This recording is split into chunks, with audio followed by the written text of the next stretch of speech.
palpite. 1-0 São Paulo. Pra você, Souza. 3-1 São Paulo. Pra você. 1-1. 2-1 Corinthians, com 2 gols do Alberto de novo. A TIM Ultra Fibra. Ou vá a uma loja TIM. TIM, imagine as possibilidades de acontecer do Corinthians vencer o jogo, o Souza. Você acha que tem possibilidade? Tem, é o jogo, né? Eu acho... Não é por isso que eu tô te perguntando. Remota. Você como comentarista, o que Não, você eu pensa? sei, eu acho que remota. É uma chance remota. Remota, quer dizer o quê? Porcentagem? Porcentagem 30%, 30%, 70%, vai. Tá bom. E qual que é a vantagem do São Paulo nesse momento pra você? Conjunto, né? Joga junto há muito tempo já, o time joga junto há muito tempo, vem jogando bem. 10, 11 jogos sem perder, né? Já que foi quebrado o tabu lá. O São Paulo hoje é melhor, taticamente, tecnicamente, o time de São Paulo é melhor. Agora, você vai ganhar o jogo, a gente sabe como é clássico. O Palmeiras era melhor no Campeonato Paulista e empatou o jogo, o Corinthians empatou o jogo contra o Palmeiras no Barueri. Então, o clássico é...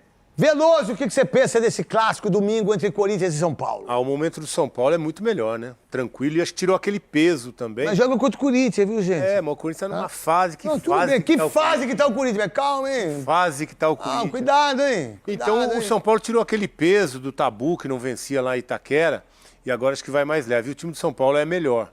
O Zubeldia tem realmente opções melhores.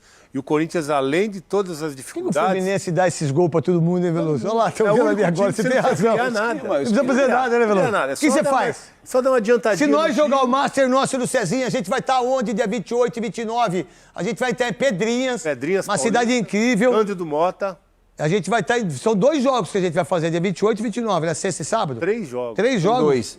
Eu não sei. Cancelou um? Eu acho que são 2. Coronel Macedo e Pedrinhas. Pedrinhas Paulista, perto de Assis, Pedrinhas, que eu já fui lá, e Coronel Macedo também, a gente vai estar dia 27 e 28 com o Cezinha. Se botar o nosso time, o Galhardo jogando, o Zé Carlos, o lateral da Ponte Preta, como que jogou com nós a última vez, bom de bola, que jogou com a gente no último jogo lá, bom de bola, jogou pra caramba. É só adiantar que eles entregam.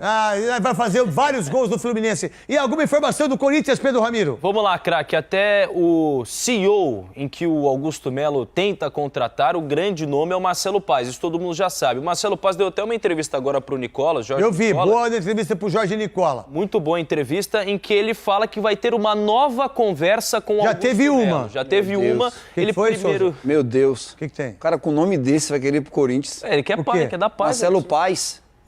Lá tá o André guerra. Cunha, lateral, André. Ótimo que você siga por aqui. Este é o seu Tempo Técnico ao vivo aqui pelo Band Esportes. Na tela para você, aquele que neste momento é o técnico da seleção brasileira, mas em outro momento comandou a equipe do São Paulo Futebol Clube.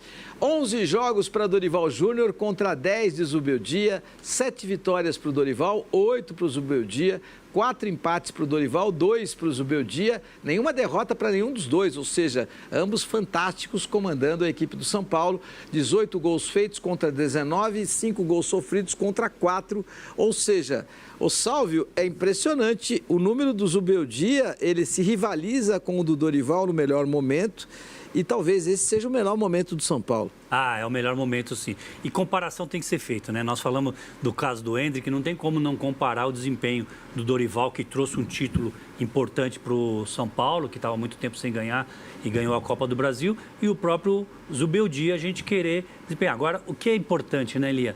O Zubeldia chegou e pegou um elenco já pronto. Eu acho que essa parada, esse período, vai trazer mais resultado para o São Paulo também. Zubeldia está casado com a torcida do São Paulino. Está casado com a torcida. Mas está casado. Comportamento, está casado. Está casado com a torcida até ter 2 derrotas consecutivas, ô Jorge? O Belmonte deu uma entrevista na semana passada das mais interessantes, afirmando que conhece verdadeiramente um técnico nas derrotas. Mas que até aqui o momento do Zubeldia é espetacular. O cara é extremamente intenso, do primeiro ao último minuto, do treino e do jogo. E aí uma informação para o torcedor do São Paulo, a multa rescisória do Zubeldia é de 3 salários. Essa multa vale se o São Paulo quiser demitir ou se o Zubeldia preferir deixar o São Paulo. Como ele e a comissão técnica custam ao tricolor R$1 milhão por mês, só? Essa multa equivale a 3 muito barato. Você tem certeza desse número? Vale a lembrança. Comissão técnica dele, vamos imaginar que a comissão técnica dele tenha o Zubeldia e mais 4. Sim, exato. Ou seja, porque você tem um assistente, 2 analista de desempenho e um preparador físico ou um preparador de goleiros. Nunca você vem com menos de 4.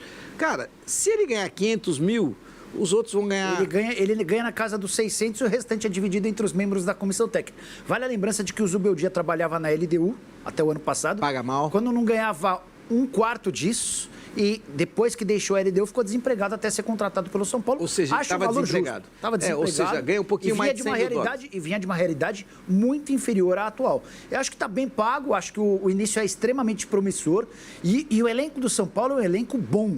Ele está longe de ser o melhor do Brasil, mas ele é extremamente equilibrado. Não, é muito equilibrado. A diferença entre titulares e reservas é pequena. E aos pouquinhos o departamento médico está ficando mais vazio. Isso que foi um grande problema do Thiago Carpini. Thiago parou de responder as minhas mensagens. Você acha que o Thiago ficou bravo quando eu disse aqui que o Zubeldia, nesse momento, é um treinador melhor do que ele? Não responde mais minhas mensagens, estou com saudades. Se ficou bravo por isso, ele errou. Porque o Zubeldia estava muito mais... Ele tem 43 anos de idade, mas trabalha 16 como técnico. E é uma curiosidade, Carpini enfrentando o seu antigo criador. Juventude e Vitória se enfrentam nessa terça-feira. Jogo super importante para os dois times. E é importante destacar que o Juventude tem a pior folha salarial da Série A do Campeonato Brasileiro. Mais um mérito gigantesco aí para o treinador Roger Machado. 2 milhões e 200 mil reais por mês.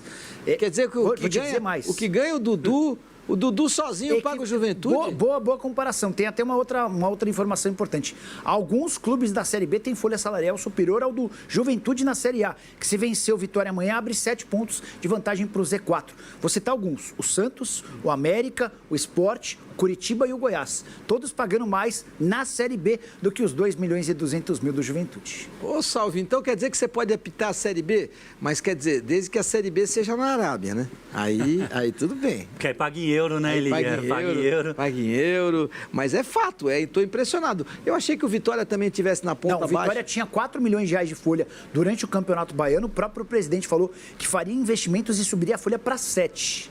Então, a comparação entre os 7 milhões do Vitória e os 2.200 do Juventude, e até comparação com os resultados, mostra o quão bom é o trabalho do Roger Machado e do Júlio Rondinelli, o Roger como técnico e o Júlio como executivo de futebol. E vale destacar também que quem tem folha muito baixa e também merece um destaque especial aqui é o Atlético Goianiense, muito bem treinado também pelo técnico Jair Ventura. Orçamento apertadinho do Atlético Goianiense, não? Está certamente entre os 3 mais baixos, gasta um pouquinho mais na comparação com o Juventude. Muito bem, para você nesta noite de segunda-feira, o Radar do Nicola.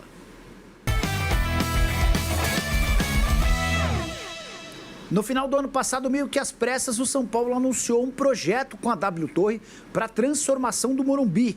Aquela tão sonhada reforma com a redução do gramado, o rebaixamento do gramado e a construção de mais uma arquibancada, que aproximaria o campo do torcedor. Seria um projeto inspirado no que fez o River Plate no Monumental de Nunes. Estádio para mais de 80 mil pessoas, com ou sem cobertura.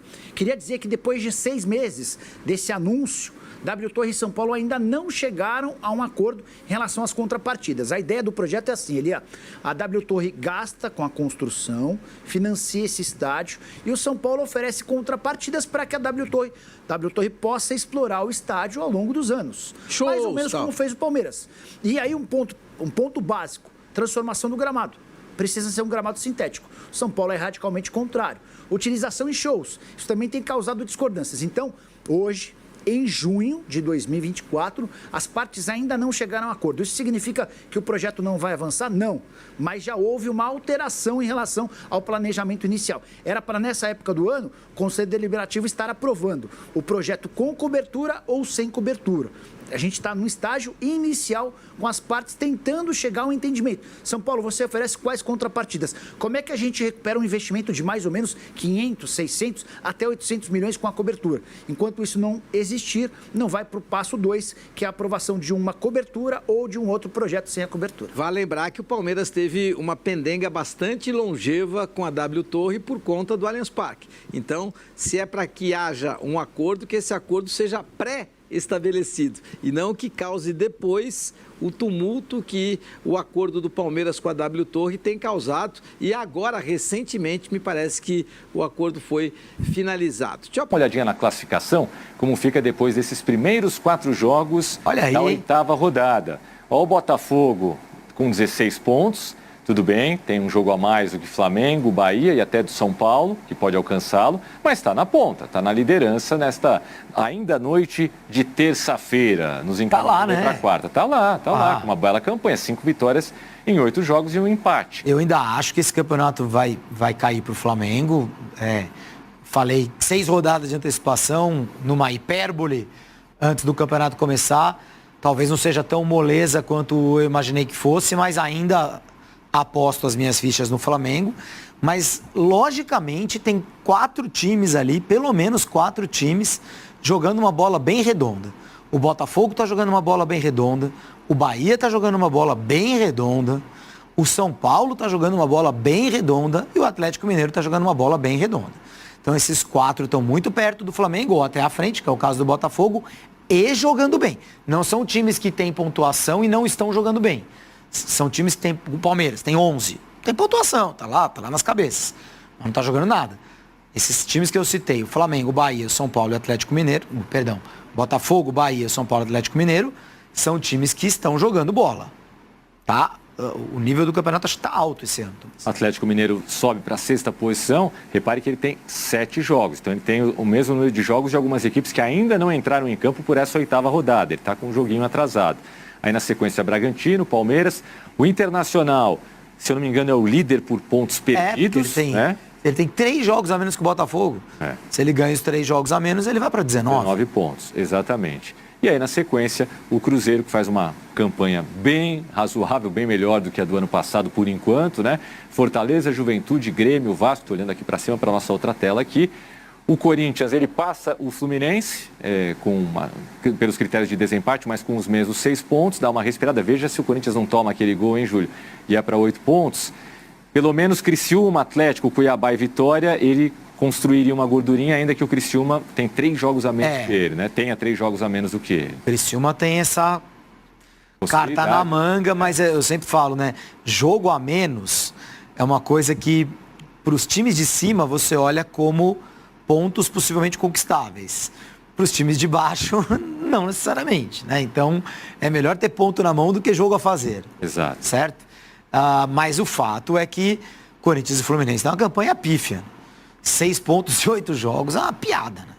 Mantendo a média, com 32 rodadas, eles estariam com 24 pontos. Aí, 24 pontos em 32 rodadas é rebaixamento.